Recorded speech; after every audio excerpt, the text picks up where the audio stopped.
नमस्कार, मी वैशाली स्वागत करत आहे तुमचं माझ्या ब्लॉग चॅनलमध्ये. सगळ्याजणी कशा आहे? तर सगळ्यांना शुभ सकाळ. तर आज आहे गुरुवार. गुरुवारच्या दिवशी बघा आणि शुक्रवार पूजा करायला एकदम छान आणि प्रसन्न वाटते. तर जास्त दिवस झाले आता मी रांगोळीतून बाहेर नव्हती काढली. तेवढीच कधी तर अशी काढत होतो, कारण थंडी एवढी होती. आता ऊन पडले त्यामुळं सकाळ सकाळचं वातावरण छान वाटते. तर सकाळचा डबा जो आहे तो बंद झालेला आहे. आता 3 आठवडं होत आलं. त्यासाठी आज आत्ता माझं काम जे आहे ते निवांत सुरू आहे. पण एवढा गोंधळ आणि घोळ होते तुम्हाला सांगू, की सांगण्याच्या पलीकडं. ते उलट सकाळी लवकर म्हणजे सवय मोडून जाते आपली. जर डबा लेट ना असला तर लवकर उठायची सवय जी आहे मोडून जाते. तर माझी पण तशीच झालेली आहे. 6:30, 7 कधी-कधी पावणे 7 असं वाजायला लागलेत उठायला. कारण दिवसभराचं पण काम असते.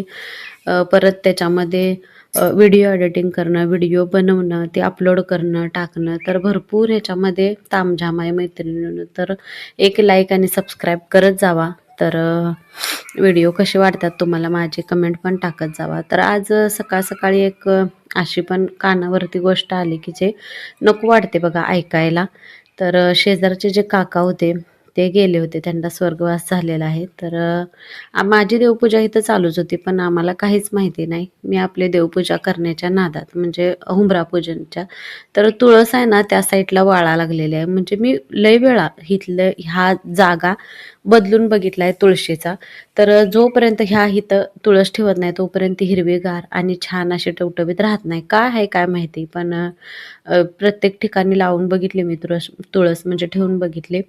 पण नाही ती जगतच नाही आहे. त्यासाठी जे काल तुळस होती, जे हे झालेली होती, वाळलेली होती ती काढली आणि ह्याच्यामध्ये मी दुसरी तुळस लावलेली आहे. तुळस दारामध्ये असावी, कारण त्यानं आपल्या घराचं पावित्र्य आणि आपल्या दाराची शोभा वाढते. आणि तुळस ज्यांच्या दारात आहे तिथं पाण्याची कधीच कमी राहत नाही असं म्हणतात. तर मी इथं तुळशीची पूजा करून घेतली आणि कापूर तेन लावून घेतला, धूप तेन.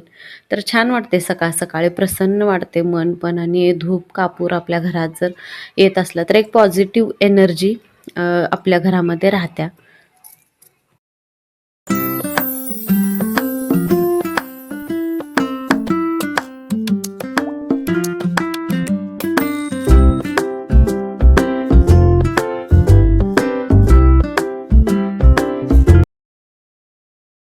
मला रांगोळी हातानं अजिबात काढता येत नाही. तर मी जास्त करून छापच उठवते. तर भरपूर साचे जे आहेत म्हणजे छाप ते मी आणलेले आहेत आणि त्यानंच मी रांगोळी काढते. तर समोर पण तुम्हाला इथे दिसत असेल तर आपलं जे लक्ष्मीचं पाऊल काढतात ते तेवढं मी काढतोय आणि बाकी सगळं जे आहे ते छापच उठवते. कारण हातच वळत नाहीत माझं रांगोळी, मेहंदी असं काय काढायला.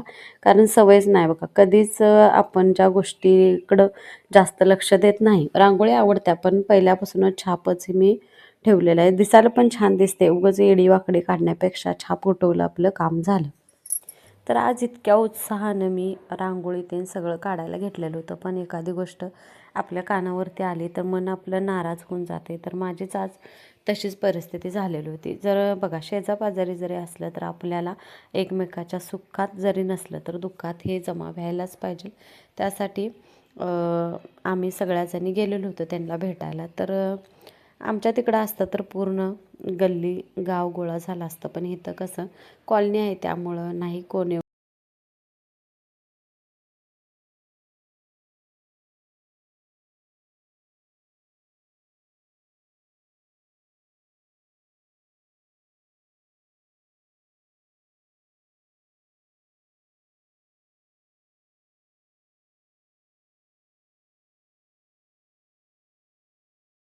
तर तिकडं जाऊन आल्यानंतर तोंड हातपाय धुतले आणि थोडा चहा घेतला आणि मी लागलो माझ्या कामाला. तर बघा इथं जिन्यावरचं ह्या पसाऱ्याचं काय करायचं मला तर समजेना. कारण कुणाला घरात बोलवायची इतकी लाज वाटायला लागली. कारण हा पसारा बघून तर माझ्या शहाण्या बाळांना नवरबांना माझी एकच विनंती आहे, की तिने इथं पसारा करू नये. तर मला ओरडतात की तुझं इथं सगळं दोरं, तुझं मशीनचं जे काही साहित्य आहे ते.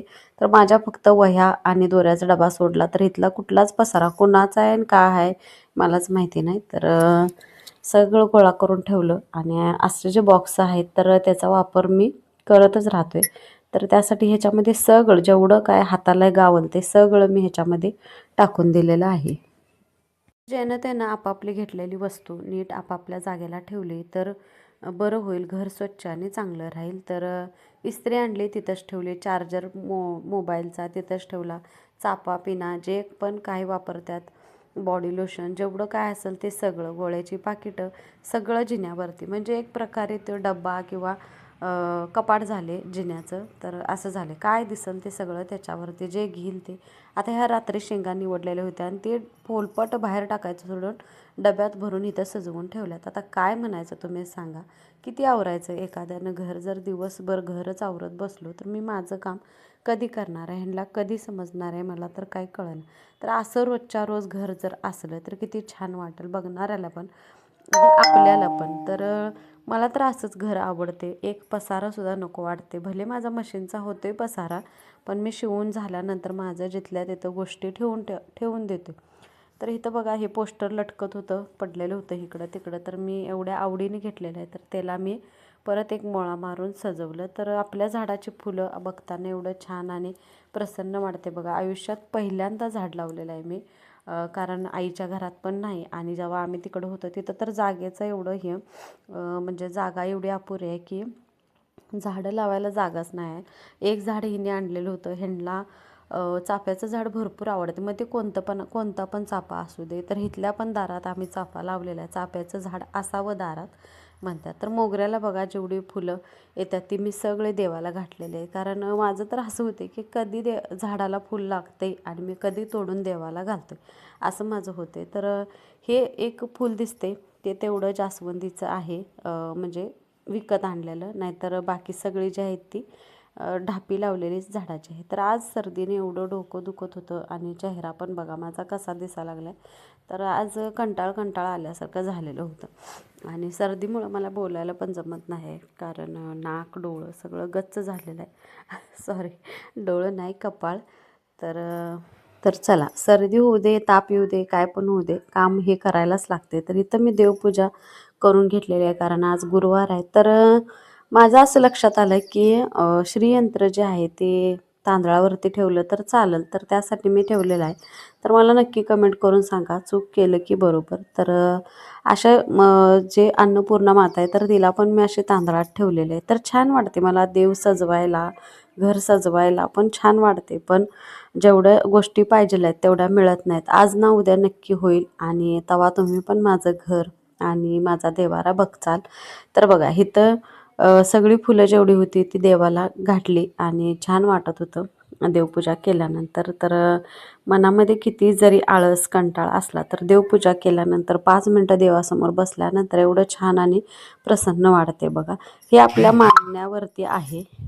आणि हां, एक विचारायचं तुम्हाला, माझ्या देवाची मांडणी कशी वाटते? मी एखाद्या वेळेस जर चुकीच्या जागेला जर देव ठेवले असतील तर मला नक्की सांगा, कारण मला माहिती नाही. मी हे मनानं माझ्या गोळा केलेलं देव आहेत माझ्या आवडीसाठी. तर श्रीयंत्र असू दे किंवा महालक्ष्मी असू दे, मंगल कलश असू दे किंवा जे कवड्या असू दे, तर आपल्या घरात असाव्या म्हणतात, त्यासाठी मी हे जे केलेलं आहे. नाहीतर आमच्या तिकडं देव भरून काय बरं परात भरून देव आहेत. तर इथं कापूर लावलेला आहे आणि घरात एवढा छान वास सुटते बघा ह्या कापराचा, इतकं मस्त वाटते ना की सांगण्याच्या पलीकडं. तर इथं बघा आता मिरचीला सुद्धा जुळी व्हायला लागलीत. तर सुहानी त्याला बघूनच हसत होती. तर म्हणली मम्मी मी करतो बटाट्याचं जे काय आहे, म्हणजे उपवासासाठी करतोय आपण. तर आम्हाला असंच आवडते, कारण शाबू खाल्लं की डोकं भरपूर दुखते आणि माझ्यासारखाच प्रॉब्लेम तिला पण आहे. तर तिनं पण आज गुरुवार धरलेला. आता ह्या पोरगीला एक नवीनच खूळ लागले गुरुवार आणि सोमवार करायचा. तर काय म्हणं डाएट करायला लागले. तर आता हे बटाटा खाल्ल्यानंतर हे जर डाएट पूर्ण होईल का मला नक्की सांगा. पण असू दे, बाळाला भूक पण भरपूर लागते, त्यासाठी म्हणलं बाळ खा. तर दूध आणि दही आणायचं होतं, पण दुकानला जायला एवढा कंटाळ करतात आणि त्याच्यावर मला एवढा कंटाळा आहे की सांगण्याच्या पलीकडं. तर म्हटलं असू दे, आता फक्त हे जे आहे ते खायचं आणि व्हायचं मोकळं. तर मी तर आता एक गोळी खाऊन झोपून टाकणार आहे, कारण उपवासाच्या दिवशी तर दुपारचं हे ते ना आपण म्हणजे कशात तर दुसरीकडे मन रमवायचं असते, झोपू नये असं म्हणतात. आता ह्याच्या मागचं कारण का, कशासाठी तर मला नाही माहिती. तर कोणाला माहीत असेल तर नक्की कमेंट करून सांगा. आणि चला तर ब्लॉग पुढं कंटिन्यू करा. तर इथं सुहानीनं बटाटा आणि जे शेंगदाणे त्याची जी भाजी केलेली आहे उपवासासाठी, तर ती तिच्या पद्धतीने केलेली आहे. मी मिरच्या आधी भाजून घेतोय, तिनं डायरेक्ट मिरच्या मिक्सरला लावून मग तेलात भाजलेलं आहे. प्रत्येकाच्या करण्याची पद्धत बघा वेगवेगळी असते आणि खरंच आहे त्या पद्धतीमुळं जेवणाची चव जी आहे ती वेगवेगळी लागू शकतात. तर मी केलेल्या बटाट्याची चव वेगळी आणि सुहानी जी करते त्या बटाट्याची चव वेगळीच लागते आणि छान करते. तिचं भाजणं, तिचं जे पण जेवण करण्याची पद्धत जी आहे ते एकदम एक नंबर आहे आणि छान करते. तिला प्रत्येक गोष्टीची आवड आहे आणि जे करेल ते आवडीने करते. भले एक काम करू दे, पण समाधान होऊन आणि छान स्वच्छ आणि मस्त करते. तर ह्याच्यातच मला समाधान आहे. तर ही तर झाली माझी रोजची कथा. तर आज थोडं चॅनलबद्दल बोलावं. तर माझं चॅनल जे आहे ते नवीन सुरू झालेलं आहे आणि तुम्ही कोणी बघणारे नवीन असाल तर माझ्या चॅनलला सपोर्ट करा आणि सबस्क्राईब करून ठेवा आणि बेल आयकॉन जे आहे त्याला त्याची घंटी प्रेस करून ठेवा. म्हणजे तुम्हाला रोजचं जे व्हिडिओ पडतील तर त्याचं नोटिफिकेशन येऊन जाईल. तर 2चं टायमिंग केलेलं आहे. थोडं मागं-पुढं होतंय कारण कामाच्या ह्याच्यावरती एडिटिंग करणं हे ते. आणि अजून माझा म्हणजे काय म्हणतात त्याला बसलेला नाही, म्हणजे बसलेला नाही आहे. त्यामुळं तर तुम्ही समजून घ्याल ही आशा करते. तर ह्यासाठीच मी यूट्यूबवरती चॅनल हे सुरू केलेलं आहे. तर प्रत्येकाची जीवनशैली वेगळी असू शकत्या आणि असायलाच पाहिजे. सगळ्यांनी जर प्रत्येकासारखं बघून जर जगायचं म्हटलं तर तसं होत नाही. प्रत्येकाचं हे आयुष्य वेगळं असते. आणि आधी जर बघणाऱ्या कोणी ताई असतील तर तिने मला कमेंट नक्की करा आणि चॅनलला सबस्क्राईब करा. तर प्रत्येक वेळेला मी सांगतोय. तर खरंच माझे व्हिडिओ तुम्हाला कसे वाटतात तर ते सांगत जावा. आणि आजचा ब्लॉग थोडासाच झालेला आहे. आजचा ब्लॉग तुम्हाला आजच येईल कारण जास्त व्हिडिओ काय मी बनवलेला नाही. त्यामुळं तर चला पोरगीनं हे करून आणून दिलं. एकदम छान वाटलं बघा खाल्ल्यानंतर. ह्याच्याबरोबर थोडंसं ताक किंवा दही असतं तर एकदम बेस्ट झालं असतं. चला भेटूया नेक्स्ट ब्लॉग